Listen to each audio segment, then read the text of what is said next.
يبقى صفات الملكية هي اللي بتعرفنا مين هو المالك. المالك أنا ولا أنت ولا هو ولا هي إلى آخره.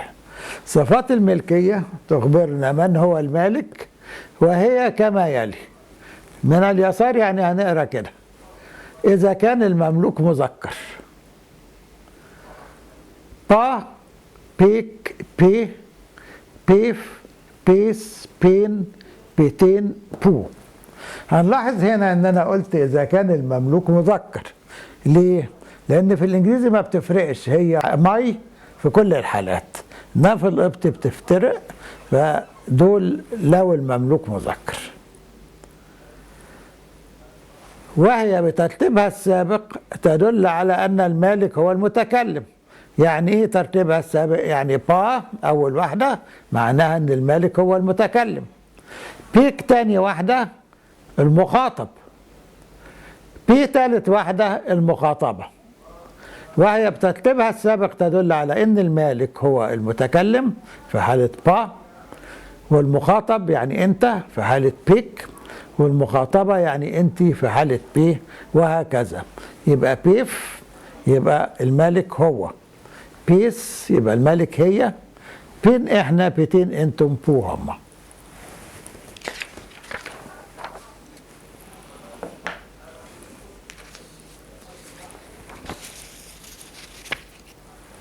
صفات الملكية عندما يكون المملوك فردا مفردا مؤنثا، فهنا معناها حد بينتمي إلى حد.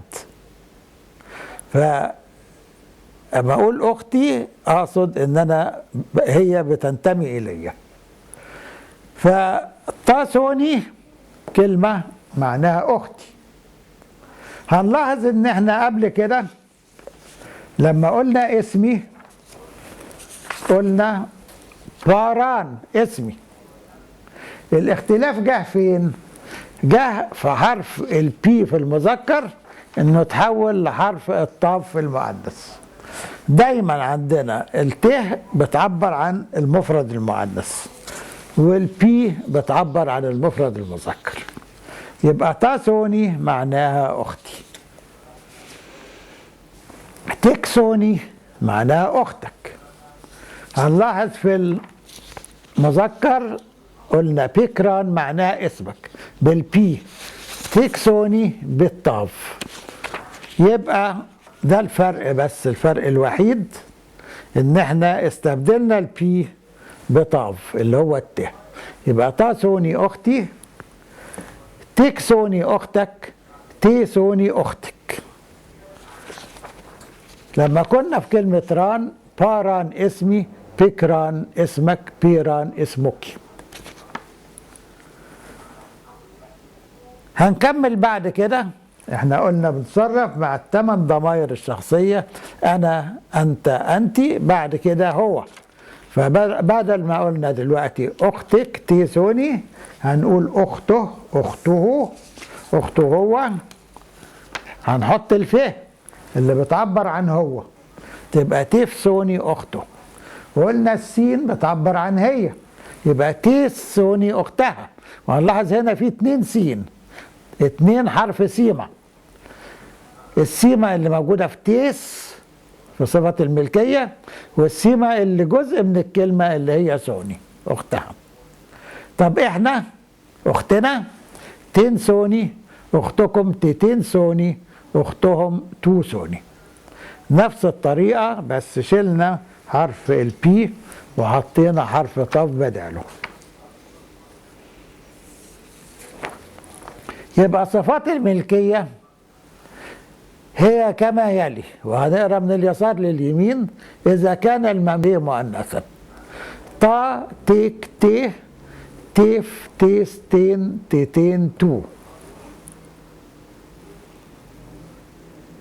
اللي هي بالإنجليزي ماي، يور، يور، هيز، هار، اور، ويور برضو، وذير. وهي بترتيبها السابق تدل على ان المالك هو المتكلم.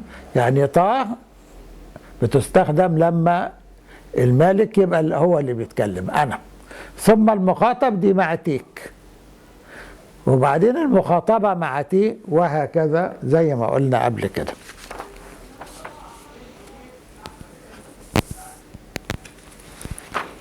طب الجمع لما عايز اقول اسناني مثلا، انا المالك او الاسنان دي بتنتمي ليا، هنقول نا نجهي. نجهي يعني سنة او اسنان. هنلاحظ في نا ان النون بتعبر عن الجمع، دايما النون بتعبر عن الجمع. زي ما قلنا قبل كده ان حرف الت بيعبر عن المفرد المؤنث، وزي ما قلنا برضو قبل كده ان حرف البي بيعبر عن المفرد المذكر. ففي الجمع عايز اقول اسناني، اقول نا نجهي. اسنانك نك نجهي. اسنانك ني نجهي. طبعا نجهي يعني سنة، واللي بيتغير نا نك ني الى اخره. طيب اسنانه هو هتبقى نيف نجهي، هو تبقى الفه. طب اسنانها هي عندنا حرف السيمة بيعبر عن هي، تبقى نيس نجهي. احنا حرف النون تبقى نين نجهي، وانتم تين تبقى نيتين نجهي اسنانكم. يبقى تاني نيف نجهي اسنانه، نيس نجهي اسنانها، نين نجهي اسناننا، نيتين نجهي اسنانكم، نو نجهي اسنانهم. او دايما بتعبر عنهم، نو نجهي.